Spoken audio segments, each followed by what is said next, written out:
Welcome back. One final point before we go tonight.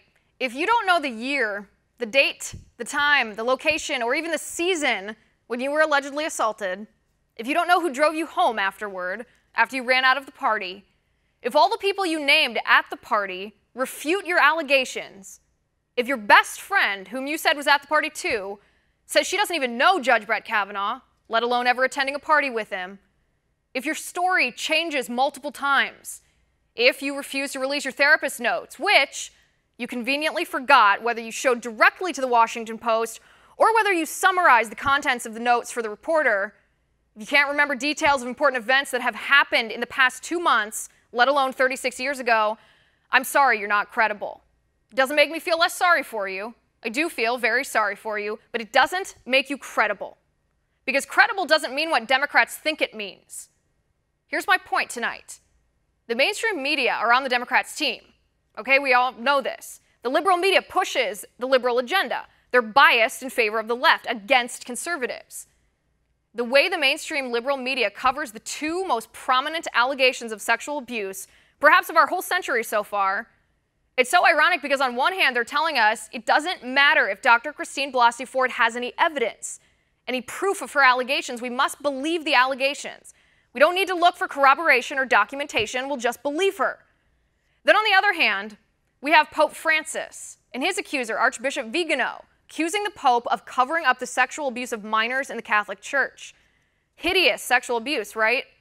Archbishop Vigano says there's documentation to prove his allegations. You don't have to take my word for it, he says. Look at the documents for yourself. But not only does the left and the mainstream media not believe Vigano, he's the accuser. Shouldn't we believe the accuser if those are the rules?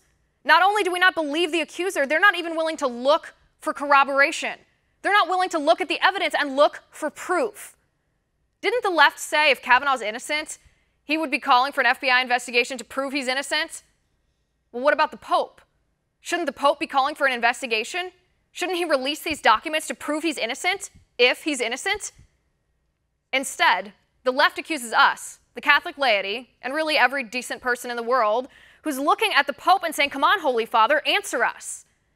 And the mainstream media is accusing us of attacking the Pope because we don't like his political views on climate change and immigration.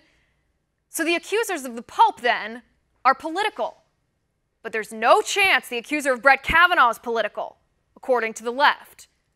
We're supposed to believe the accuser when she's accusing Brett Kavanaugh, regardless of proof. But we're supposed to ignore the accuser of Pope Francis even though there might be proof. Do you see the problem here? We have to ask, which sexual abuse matters to the left? Which sexual abuse matters to the mainstream media? Which accusers matter to the Democrats? Because if sexual abuse only matters to the left when the accused is a Republican and the accuser is a Democrat, and sexual assault doesn't matter if the accuser is a conservative and the accused is a liberal, that's a whole other level of evil from the Democrats. And that is my final point. You can reach me on Twitter at Liz_Wheeler. If you liked the show, please send me an email at oann.com/contact. In the meantime, catch us here tomorrow at 9 p.m. Eastern. And until then, have a good night.